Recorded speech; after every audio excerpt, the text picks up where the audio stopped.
Israel Iran युद्ध की वजह से कच्चे तेल की सप्लाई पर बुरा असर पड़ा है। वहीं पेट्रोलियम गैसेस की बात करें, इसकी सप्लाई भी प्रभावित हुई है। भारत में स्थिति अभी कंट्रोल में है। सरकार ने कई एहतियातन कदम उठाए हैं, लेकिन अभी ऐसी कोई स्थिति नहीं कि चिंता की जाए। लेकिन दुनिया के बाकी हिस्से में क्या हो रहा है आपको बता दें। बांग्लादेश की बात की जाए, वहाँ पर राशनिंग शुरू हो गई है। तेल कितना भरवा सकते हैं, पेट्रोल डीजल कितना ले सकते हैं, वाहनों के लिए कितना पेट्रोल डीजल एक दिन में, एक हफ्ते में, एक महीने में कोई इंसान ले सकता है, सब राशनिंग कर दी गई है। तो वहीं पाकिस्तान की स्थिति और भी बुरी है। वहाँ ना जलाने को तेल है, ना वाहन चलाने को तेल है। वहाँ पर स्थिति और भी ज़्यादा भयावह हो गई है और वहाँ के राजनेता ही ये बात बता रहे हैं। आपको बता दें, पूरी दुनिया में इस वक्त ईरान इजरायल युद्ध की वजह से कच्चे तेल की सप्लाई, पेट्रोल डीजल की सप्लाई, गैस सिलेंडर्स की सप्लाई पर किस तरह का असर पड़ रहा है और भारत के लिए इसमें क्या मैसेज छिपा हुआ है।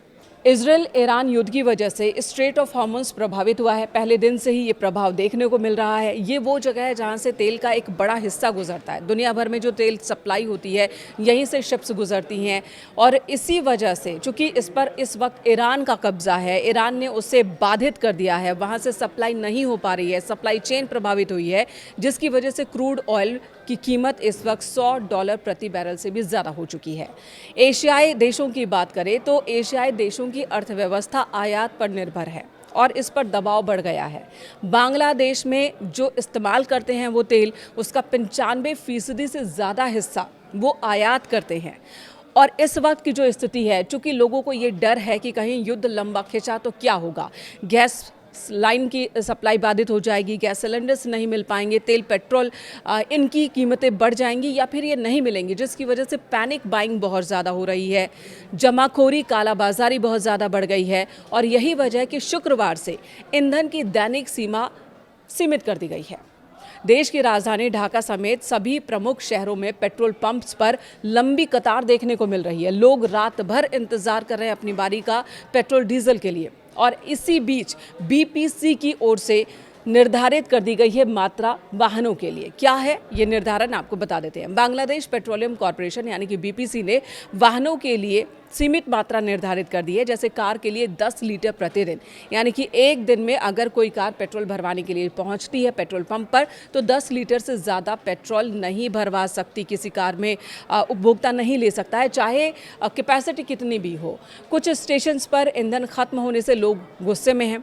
सेना को प्रमुख डिपो पर तैनात कर दिया गया है ताकि अव्यवस्था की स्थिति न बन जाए। ऊर्जा मंत्री इकबाल हसन महमूद ने कहा कि कोई वास्तविक कमी नहीं है, लेकिन अफवाहों ने स्थिति को बिगाड़ दिया है। पाकिस्तान की बात कर ले तो वहाँ स्थिति और भी ज़्यादा खराब है। यहाँ सरकार ने ईंधन की कीमतों में 20% की बढ़ोतरी कर दी है। इसके बाद से कराची और दूसरे शहरों में पेट्रोल पंप पर लंबी लंबी कतारें लग गई। अल जजीरा और ब्लूमबर्ग की रिपोर्ट के मुताबिक ये बढ़ोतरी मिडिल ईस्ट में युद्ध के प्रभाव की वजह से ही की गई है। सरकार ने ईंधन बचत के लिए स्कूल 2 हफ्ते बंद करने का ऐलान कर दिया।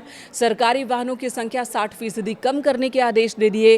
कार्यालयों में वर्क फ्रॉम होम बढ़ाने जैसे कदम उठाए जा रहे हैं। तो वहीं इफ्तार पार्टी को लेकर भी कहा जा रहा है कि पार्टी कम करें, ना करें तो ज़्यादा अच्छा।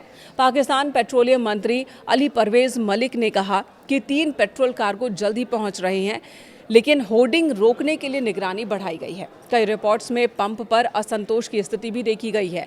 99% LNG कतर से आयात करता है पाकिस्तान।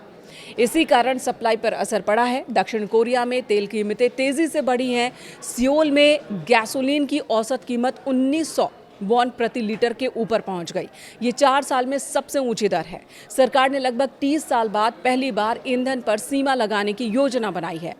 कोरिया हेराल्ड में जो रिपोर्ट प्रकाशित की गई है, उसके मुताबिक राष्ट्रपति ली जे म्यूंग ने आपात बैठक बुलाई, जिसमें वैल्यू कैप लागू करने के निर्देश दिए गए। रिफाइनरीज को भी सख्त निर्देश दिए गए हैं ताकि देश में स्थिति विकराल ना हो जाए, गैस की सप्लाई बाधित ना हो, तेल की सप्लाई बाधित ना हो। हालांकि दक्षिण कोरिया की बात करें तो यहाँ पर कतारें बांग्लादेश या पाकिस्तान जितनी लंबी नहीं दिख रही, लेकिन कई ड्राइवर सस्ते स्टेशन की तलाश में ज़रूर भटक रहे हैं और वहाँ पर कतार दिख दिख रही है। सरकार ने 208 दिनों में पर्याप्त भंडार होने का दावा किया है दक्षिण कोरिया में कि उनके पास पेट्रोल डीजल के भंडार है। 208 दिन के लिए भंडार उनके पास है और ऐसे में परेशान होने की ज़रूरत नहीं है। वियतनाम की बात कर ले। वियतनाम मध्य पूर्व से भारी आयात पर निर्भर होने की वजह से सबसे ज़्यादा प्रभावित देशों में शामिल है और इस वक्त बड़े पैमाने पर कमी नहीं आई है अभी तक। हालांकि जेट फ्यूल में अप्रैल से समस्या की चेतावनी दी गई है।